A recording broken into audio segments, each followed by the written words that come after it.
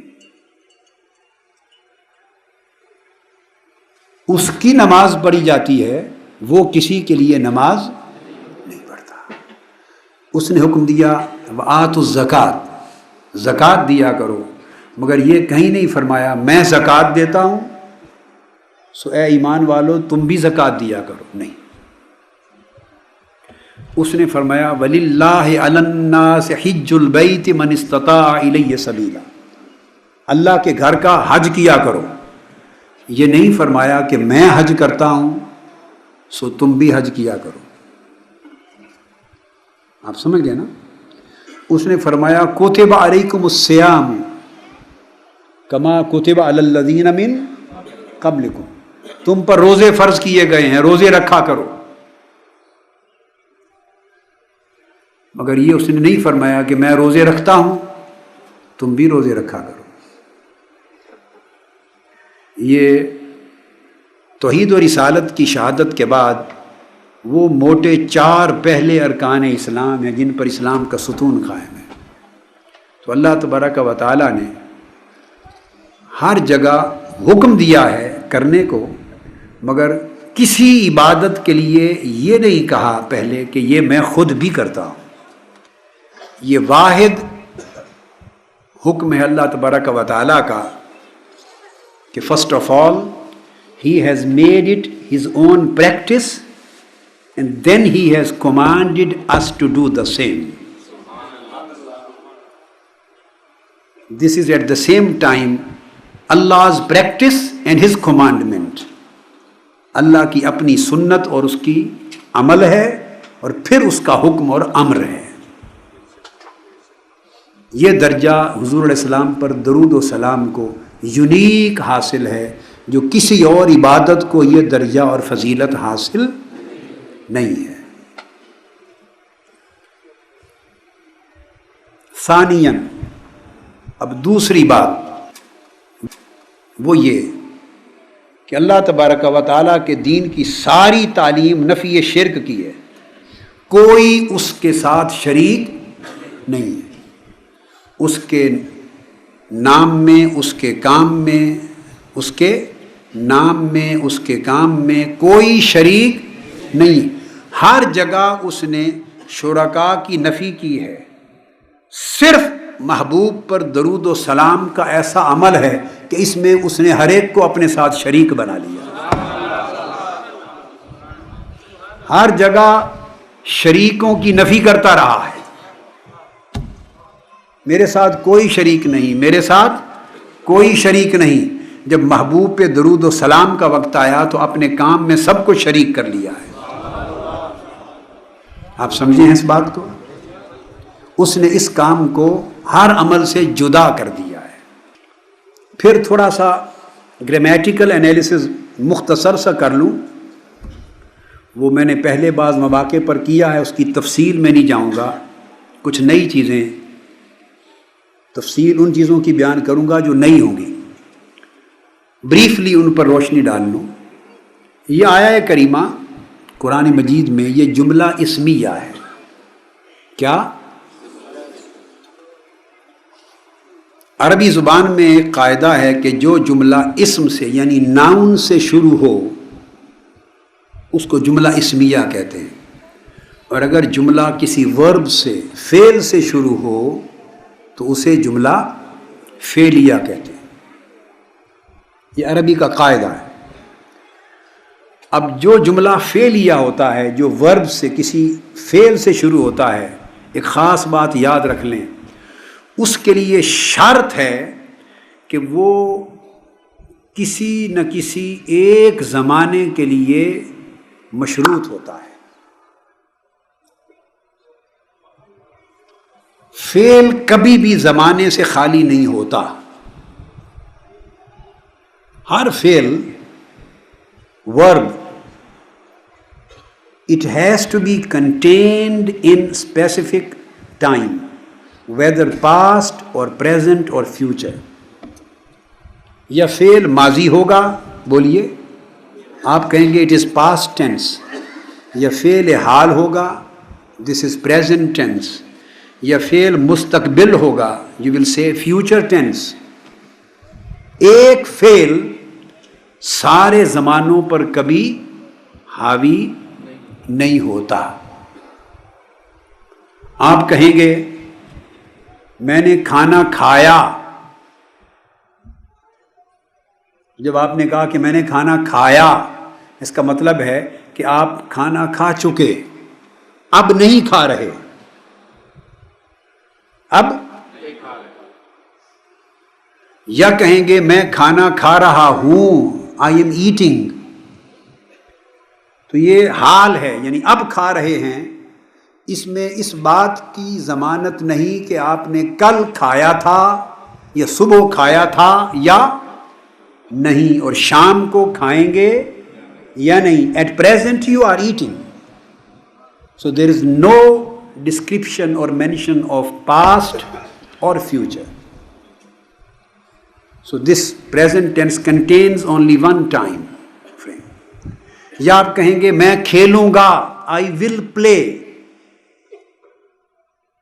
اس کا مطلب ہے کہ you are saying something about future، اور اب اس میں یہ ضمانت نہیں کہ آپ کہیں پہلے بھی کھیلے تھے یا نہیں، اور اب کھیل رہے ہیں یا نہیں، یہ شامل نہیں ہے۔ آپ کھیلیں گے مستقبل میں۔ تو جب جملہ فعلیہ ہوتا ہے تو وہ کسی ایک زمانے کے ساتھ مشروط ہو جاتا ہے، وہ مقرون بالزمان ہوتا ہے، conditioned with some period, some time. It becomes qualified and conditional with a special span of time. It cannot be continuous, endless, everlasting. It cannot be persistent. Either it has to be contained in the past period or present or future. اگر جملہ فعل سے ورب سے شروع ہو اور اگر جملہ اسم سے شروع ہو ناؤن سے تو پھر اس میں کسی ایک زمانے کے اندر بند ہونے کی شرط ختم ہو جاتی ہے، وہ مستقل ہو جاتا ہے، وہ سارے زمانوں پر حاوی اور محیط ہوتا ہے. It applies to past, it applies to, in the same way it applies to present, and it in the same way applies to future. اب قرآن مجید میں یہ جو ارشاد فرمایا اللہ رب العزت نے، ان اللہ وملائکتہ یصلون علی النبی، انا کلمہ تاکید کے ساتھ اللہ و ملائکتہ اسم سے شروع کیا، اور اسم بھی اپنے نام کا اسم، سب سے بڑا اسم، اور فعل بعد میں آیا یصلون. اللہم صلی علی سیدنا و مولانا محمد. اللہم صلی علی سیدنا و مولانا محمد وعلی آلہ وصحبہ وبارک وسلم.